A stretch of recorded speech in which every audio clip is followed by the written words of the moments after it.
Hi, this is Lewie. I wanted to talk to you about a couple things today. A couple things been running in my mind, running through my mind. Um, One of those things is you got these liberals who are claiming to be speaking truth to power. What they're doing though is they're making things up and basically lying. That's all fine and dandy, except for the fact that they're calling themselves brave at the same time for doing it. You know, What's really brave is when you speak against somebody in front of unlike-minded people.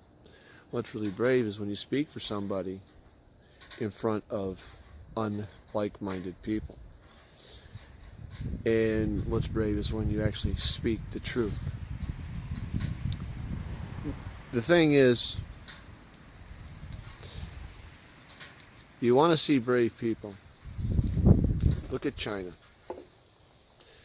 The Chinese government's cracking down on religion there. Communism and religion cannot work together because religion's about freedoms, and communism does not allow for those freedoms.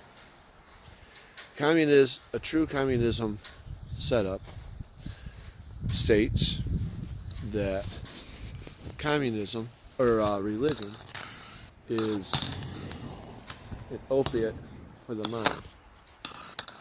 I'm going to set this shit up here so I can be seen without having to hold it. It says communism says religion is an opiate for the mind. Therefore, religion has been literally made illegal. And yet, in China right now, there are people that are secretly worshiping God, praying to God, glorifying God, going to church. Many clerics have been arrested, many church goers have been arrested, and they've shut down a lot of these churches. And these people are still meeting, they're still praying, they're still worshiping, still preaching. That's bravery. Because every little sound that you hear, you think, someone's coming to arrest me. And yet you continue to sit there, they continue to sit there and continue their worship service, even when they're being arrested. They continue. That's being brave. That's standing up for what's right. This nonsense that these individuals have going here in this country, where they're claiming that, oh, this is bad and that's bad.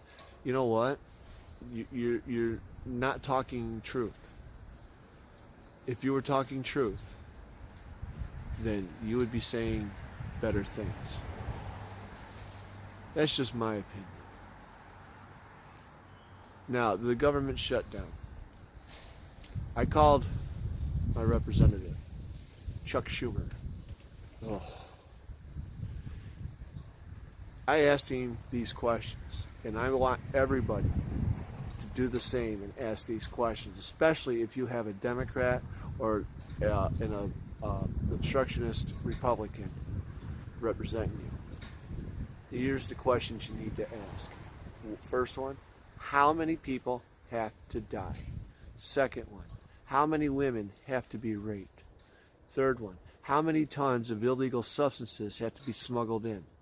Fourth one, how many people have to overdose before they're going to put their petty differences away and do what is right for this country? That's all you need to ask. And then you tell them you want an answer. You want to hear it in a speech. You want to hear it, see it in a letter. You want it in writing. You want an answer. Each person that calls represents X number of people.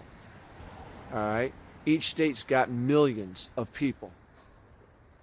So when you call, you're only representing a handful of people in comparison.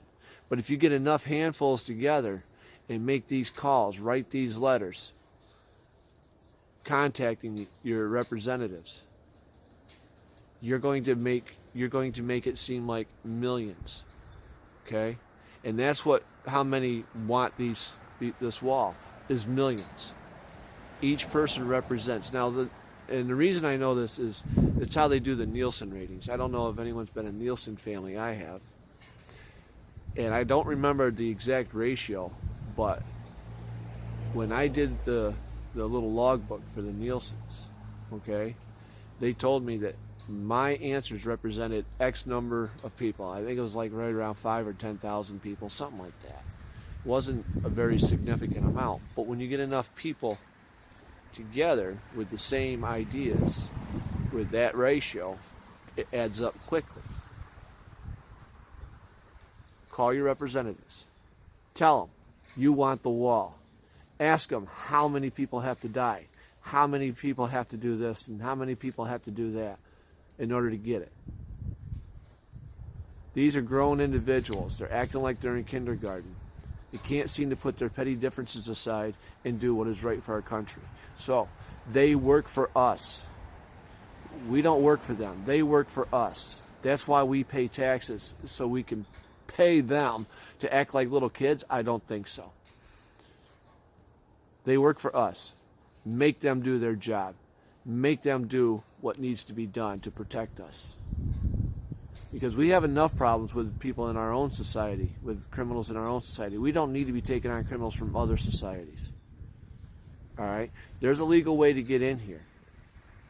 All they got to do is go to the embassy in their country or the nearest embassy to them and apply. And those individuals will do everything they can to help them get in. All right? It's that simple. Coming in the wrong way, that's the way that needs to be taken care of. That's the way our president wants to take, and that's what our president's trying to take care of, is keeping them from coming in the wrong way. Call your representatives. Tell them you want the wall. That's enough for now. Bye.